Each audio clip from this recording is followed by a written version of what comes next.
नमस्कार, मैं हूं आपके साथ चांदनी धवन और बात करेंगे मठ पर हमला अटैक का रहस्य गहरा। क्या बचने के लिए डिप्रेशन बहाना है? मकसद मंदिर को निशाना बनाना था। क्या ये गोरखनाथ मंदिर पर लोन वुल्फ अटैक है या कुछ और है? जब न्यूज 18 की टीम ने इस मामले की पड़ताल की तो कई तस्वीरें सामने निकल कर आई। हमले से पहले शनिवार से सोमवार तक जो कुछ हुआ उसकी भी कहानी हम लेकर आए हैं। पुलिस अभी आतंकी हमले से एंगल को इनकार कर रही है। मामले में यूपी एटीएस और एनआईए भी जांच कर रही है। हर पहलू को आपको इस शो में हम दिखाएंगे, लेकिन सबसे पहले देखिए सीसीटीवी की वो तस्वीरें जो डरा रही हैं।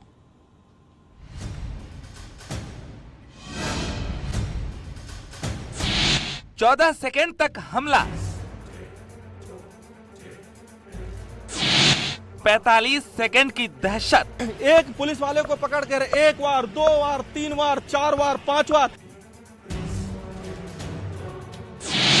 अचानक पीएसी के जवान पर टूट पड़ा।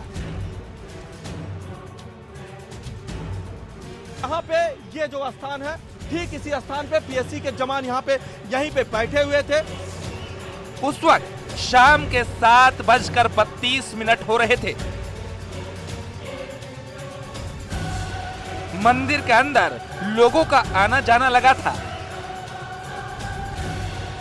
यहीं पे वो 3 कुर्सियां लगी हुई थी, 3 जवान यहाँ पे बैठे हुए थे और वो जो युवक है वो जो है वो इधर से आता है, बिल्कुल आराम से ऐसे आता है और यहाँ तक पहुँचता है।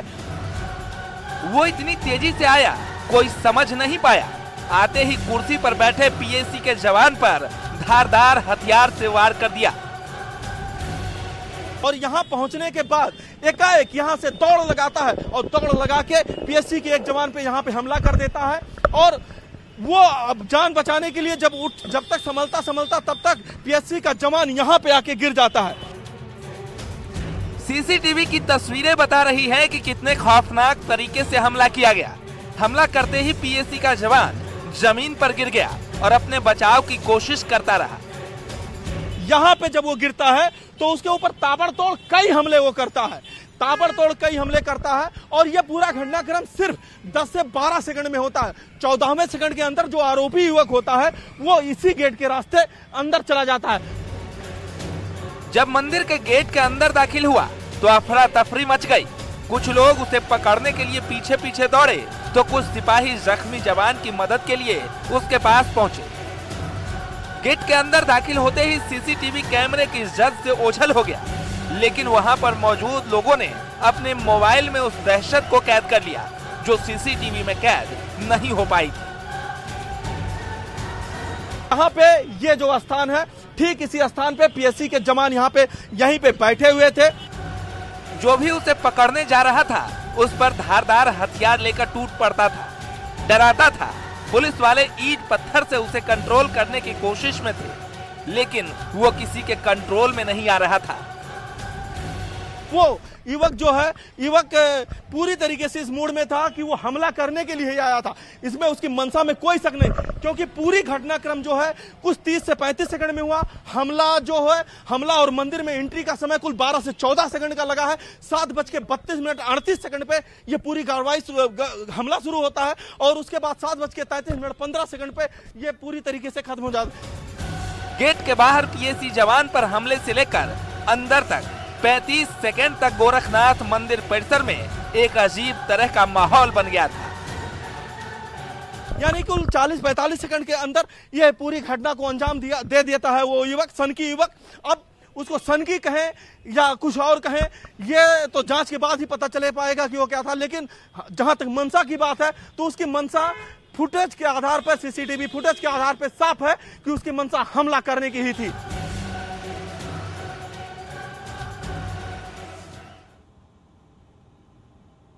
रविवार शाम 7 बजे हमला गोरखनाथ मंदिर के मेन गेट पर हुआ। गोरखनाथ मंदिर में सीएम योगी आदित्यनाथ का आना जाना लगा रहता है, इसलिए हमले के बाद इस मामले को कई एंगल से देखा जा रहा है। सवाल तो ये भी उठ रहे हैं कि केमिकल इंजीनियर मोहम्मद मुर्तजा ने लोन वुल्फ अटैक तो नहीं किया।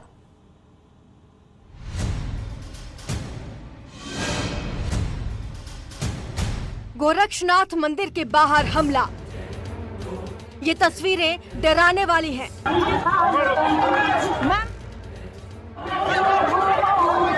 हाथ में बड़ा चाकू और कई लोगों की मौजूदगी में पीएसी के जवान पर अटैक।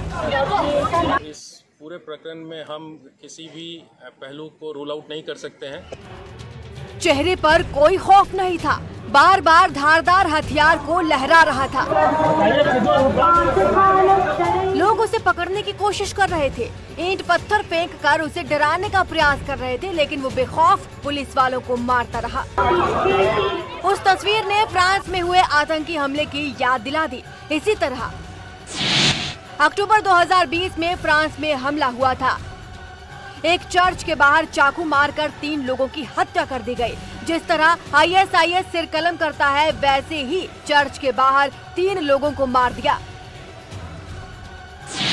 नीस शहर के मेयर ने उसे आतंकी घटना बताया। ठीक उसी तरह से गोरक्षनाथ मंदिर थाने के बाहर आरोपी मोहम्मद अहमद मुर्तजा ने पीएसी के जवानों पर हमला किया। हमला इतना जल्दबाजी में हुआ कि पुलिस वाले समझ ही नहीं पाए। तो क्या आरोपी अहमद मुर्तजा ने आतंकियों से प्रभावित होकर हमला किया? क्या उसका कोई आतंकवाद से कनेक्शन है? क्या वो पुलिसकर्मियों को मारने गया था या किसी बड़ी साजिश के तहत गोरक्षनाथ मंदिर के अंदर जाने की कोशिश में था? खास करके हम टेरर एंगल को रूल आउट नहीं कर सकते हैं और सभी पहलुओं पर हम छानबीन कर रहे हैं। सबसे पहले मंदिर के गेट के पास तैनात एक सिपाही पर हमला किया। धारदार हथियार से ताबड़तोड़ मारने लगा। धार्मिक नारे लगाते हुए युवक मंदिर के अंदर घुसता है और इसी गेट पे, ये जो मेन गेट है, इसी गेट पे वो हंगामा करता है और यहीं पे एक भुजाली निकाल लेता है और भुजाली निकालकर जो पुलिस फोर्स के जवान थे, पीएससी के जवान थे, एलआईयू की टीम थी, उन पे हमला कर देता है, जिस हमले में 2 पीएससी के जवान घायल हो जाते हैं। जब हमला हुआ उस वक्त शाम के 7 बज रहे थे। चहल पहल ज्यादा थी, इसलिए हमले के वक्त तुरंत किसी का ध्यान नहीं गया। मंदिर के जो द्वार है, मेन गेट पे खुलता है, वहाँ पर हमारे 2 पीएसी के जवान ड्यूटी पे थे। उनके ऊपर अचानक एक व्यक्ति हमला कर देता है। हाथ में एक लंबा सा हथियार था उसके पास, धारदार हथियार, जिससे वो हमला करता है, जिससे एक सिपाही तो तुरंत इंजर्ड हो जाता है। वो लगातार उस पर हमला करता रहता है। बाकी जब उपस्थित पुलिस कर्मी है, उसको जब ये बात पता लगती है और देखता है, उन्होंने रिस्पॉन्ड करते हैं, तो वो फिर अपने हथियार को लेके गेट के अंदर भागता है और पास में ही पीएसी की पोस्ट पर पहुंचकर वहां भी हमला करने लगता है। यानी पहला हमला गेट पर किया और फिर पीएसी पोस्ट पर अटैक कर दिया। अब देखिए कि तस्वीरों में जिस तरीके से आज यहाँ पे खड़े हैं, अमूमन इसी तरीके से प्रतिदिन यहाँ पे पुलिस और पीएससी के जवान खड़े रहते हैं और वो युवक जब यहाँ पे भुजाली लेकर अंदर घुसता है तो यहाँ पे उसको रोकने की कोशिश की जाती है, जिसके बाद वो 2 पीएससी वालों पे हमला करके उन्हें घायल कर देता है। और ये यहाँ तक, ये जो चौराहा आप देख रहे हैं, इस चौराहे तक वो बढ़ता हुआ यहाँ पे आता है। तब तक पीएससी की जो टीम थी वो उधर से उसको घेर लेती है, स्थानीय दुकानदार जो होते हैं वो उसको घेर लेते हैं। वहाँ पे कुछ जो उपस्थित जवान है उसको पकड़ने की कोशिश करते हैं और वो लगातार हमला करता रहता है। फिर एक जवान ने हिम्मत दिखा के अनिल नाम का, अनुराग नाम का हमारा पीएसी कांस्टेबल है, उसने हिम्मत दिखा के वो उसको पकड़ने की कोशिश, पास में ही धैर्य रखा पुलिस ने, वहाँ पर काफ़ी धैर्य रखा, जबकि वो हमला लगातार एक धारदार सब्जेक्ट से रखा था। गेट से लेकर पीएसी की पोस्ट तक अफरा तफरी का माहौल हो गया था। उसे पकड़ने की कोशिश हो रही थी, लेकिन वो इतना ज्यादा हमलावर था कि कंट्रोल करना मुश्किल था। पुलिस चाहती तो गोली मार सकती थी, लेकिन उसे आसानी से कंट्रोल कर कब्जे में लेना चाहती थी। यहीं पे आके उसको घेर लिया जाता है और यहीं पे वो भुजाली अपनी घुमाने लगता है और भुजाली घुमा के धार्मिक नारे, उन्मादी नारे यहाँ पे लगाता रहता है। और उसके बाद पुलिस पीएससी के जवानों के साथ साथ जो स्थानीय लोग थे, वो स्थानीय लोग भी जो है बाहर निकलते हैं और उसके ऊपर जो हमलावर है उसके ऊपर हमला कर देते हैं, ईंट पत्थरों से हमला कर देते हैं। और औरैया से बड़ी खबर मिल रही है, औरैया के डीएम सस्पेंड किए गए। बड़ी खबर इस वक्त की है, डीएम सुनील वर्मा सस्पेंड किए गए हैं। काम में लापरवाही, भ्रष्टाचार का आरोप, शिकायत के बाद ये बड़ी कार्रवाई हुई है। तो ये बड़ी खबर इस वक्त की है, औरैया से है, जहां पर डीएम को सस्पेंड कर दिया गया है। डीएम सुनील वर्मा को सस्पेंड किया गया है। काम में लापरवाही, भ्रष्टाचार का आरोप और शिकायत के बाद ये बड़ी कार्रवाई की गई। तो शिकायत मिल रही थी काम में लापरवाही को लेकर, भ्रष्टाचार के भी आरोप, और इसके बाद अब ये बड़ी कार्रवाई की गई है। औरैया के डीएम को सस्पेंड किया गया है और ये बड़ी कार्रवाई काम में लापरवाही को देखते हुए, भ्रष्टाचार के भी आरोप और शिकायत मिल रही थी, जिसके बाद ये बड़ी कार्रवाई देखने को मिली। बड़ी खबर इस वक्त की मिल रही है। तो काम में लापरवाही और साथ ही साथ भ्रष्टाचार के आरोपी हैं, जिसके बाद ये बड़ी कार्रवाई की गई है। औरैया डीएम को सस्पेंड कर दिया गया है। ज्यादा जानकारी के साथ हमारी सहयोगी अनामिका हमारे साथ जुड़ गई हैं। अनामिका, क्या और जानकारी मिल पा रही है काम में लापरवाही, भ्रष्टाचार के आरोप और क्या कुछ बातें सामने आ पा रही हैं? और देखिए, करप्शन की जीरो टॉलरेंस की नीति को आगे बढ़ाते हुए एक और बड़ी कार्रवाई सामने आई है, जहां पर एक आईएएस ऑफिसर पर गाज गिरी है। अगर बात की जाए पूरे प्रकरण की, तो जो औरैया के जिलाधिकारी हैं सुनील वर्मा, इन पर कार्रवाई की गई। बड़े आरोप लगाए गए थे इनके ऊपर। सबसे बड़ी लापरवाही को लेकर के तो ये खबर आई थी कि जिस तरीके से नकल को लेकर जो शिकायतें सामने आ रही थी, सुनील वर्मा पर यह आरोप था कि उन्होंने एक इंटर कॉलेज के साथ में जहां पे चीटिंग हो रही थी, उसमें नकल माफियाओं के साथ साठगांठ के इन पर आरोप लगाए गए। इसके अलावा यह भी कहा गया कि काम में लापरवाही, हीला हवाली के साथ साथ जिस तरीके से करप्शन को लेकर शिकायतें इनकी आ रही थी वहां के नेताओं की ओर से, स्थानीय नेताओं की ओर से, तमाम शिकायतों के आने के बाद आज मुख्यमंत्री योगी आदित्यनाथ के निर्देश पर फिलहाल सस्पेंड कर दिया गया सुनील कुमार वर्मा को। और ये दूसरी बड़ी कार्रवाई है अब तक की। अगर बात की जाए सरकार बनने के बाद, दूसरी सरकार के गठन के बाद अगर बात की जाए, तो इसके पहले आपको याद होगा सोनभद्र के जो जिलाधिकारी थे टीके शिबू, उन पर कार्रवाई की गई थी। और आज औरैया में बड़ी कार्रवाई सामने आई है, जब औरैया के जिलाधिकारी सुनील कुमार वर्मा को सस्पेंड कर दिया गया है मुख्यमंत्री के निर्देश के बाद। तमाम लापरवाही के आरोप और नकल माफियाओं के साथ साठगांठ के आरोप के बाद फाइनली आज सस्पेंशन के साथ एक बड़ा संदेश देने का प्रयास किया गया है शासन की ओर से, सरकार की ओर से। तो ये बड़ी कार्रवाई है औरैया के लिए। और जिस तरीके से पिछले दिनों नकल को लेकर के एक बड़ी घटना सामने आई थी, जहां पर नकल माफियाओं के हौसले बुलंद दिखाई दे रहे थे, पेपर लीक कर दिया गया था एग्जामिनेशन के करीब 1 घंटे पहले ही जी। लेकिन आज बड़ी खबर यह भी आ रही है कि औरैया में जिसके ऊपर जिम्मेदारी थी नकल विहीन परीक्षा करवाने की, उन्हीं जिलाधिकारी पर आरोप लगे हैं नकल माफियाओं के साथ साठगांठ करने के। बिल्कुल अनामिका, कहा जा सकता है कि जीरो टॉलरेंस की नीति पर काम किया जा रहा है और जो अधिकारी पर काम में लापरवाही, भ्रष्टाचार के आरोप जो लग रहे हैं, उसके बाद ये बड़ी कार्रवाई भी देखने को मिल रही है। बहुत शुक्रिया अनामिका इस पूरी जानकारी के लिए। गृह विभाग ने पुलिस जवानों पर हमले को गंभीर साजिश बताया है। आरोपी मुर्तजा के पास से जो साक्ष्य मिले हैं, उसके आधार पर गृह विभाग ने इसे आतंकी घटना बताया।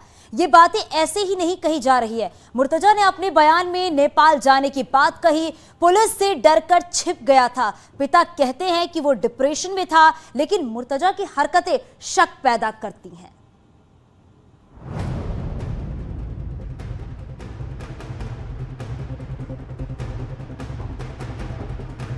इन तस्वीरों का राज क्या है?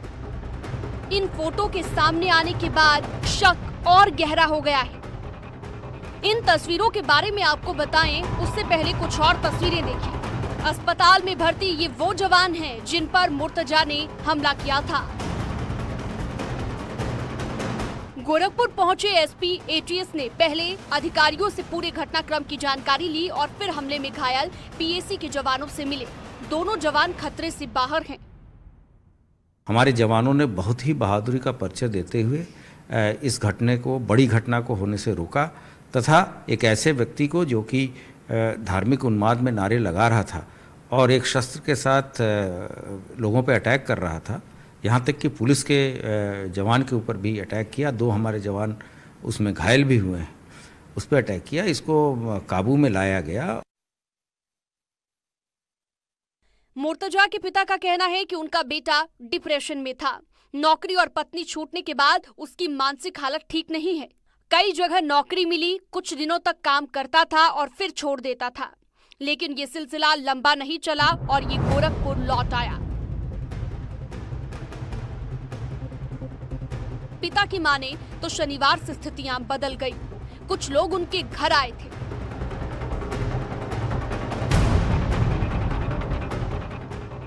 बाइक सवार लोगों ने मुर्तजा के बारे में पूछताछ की। पुलिस के शायद कुछ 2 लोग आए थे हमारे यहाँ पे कैंपस में। मैं तो एक्चुअली बॉम्बे फ्लाइट में था जिस समय ये लोग आ रहे हैं। 6:10 की मेरी फ्लाइट थी वापसी की बम्बई से। तो वो लोग थे यहाँ, उन्होंने पूछा अहमद मुर्तजा कहाँ, कौन है, कहाँ है, क्या रहे। तो वो तो यहाँ कुछ पता चला नहीं, उनको जो स्टाफ है वो जानता भी नहीं।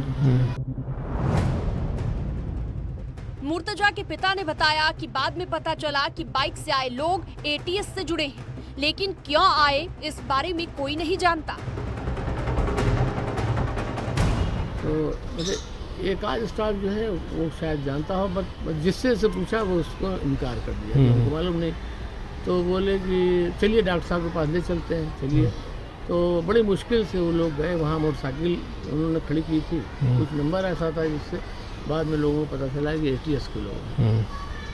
तो अब चूँकि संदिग्ध व्यवस्था ये थी कि वो गए 2 पर्ची लेके, स्लिप लेके मोड़ के कि भाई इनके मुर्तजा कौन है, उनके खिलाफ कोर्ट से सम्मन है, नोटिस है।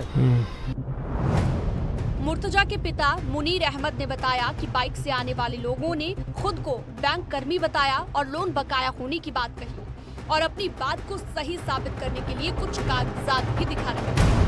तो हमारे भाई ने पूछा भाई किस चीज़ का केस है, तो उनको लगा कि शायद कोई कर दिया होगा केस। तो बोले नहीं, हम उनका कहा कि दिखाइए हमको। तो उन्होंने दिखाया नहीं। बोले नहीं आपको नहीं दिखाएंगे, उनको दिखाएंगे। तो इन्होंने कहा कि ठीक है बैठिए, हम बुलवाते हैं। तो कमरे से निकल कर बाहर बैठे तो हमारे भाई डॉक्टर साहब ने बुलाया अपने कंपाउंडर को, जाओ भाई इनको मिलाओ अहमद मुर्तजा से।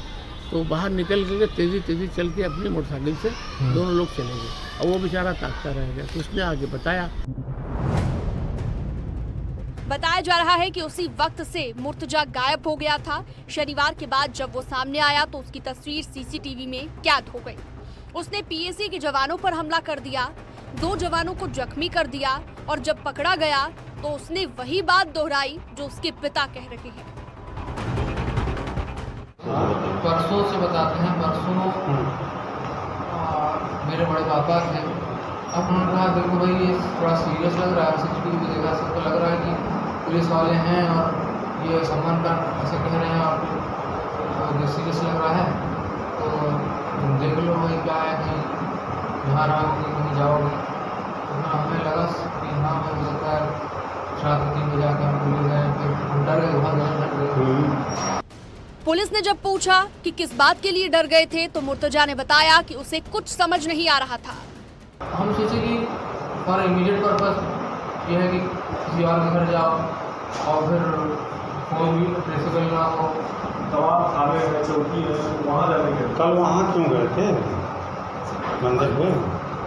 हुआ क्या कि हम जब नेपाल में गए थोड़ा खड़ा होने मंदिर जाने और हमला करने के सवाल पर मुर्तजा कुछ साफ नहीं बोल पाया, इसलिए उसके बयान शक के दायरे में है।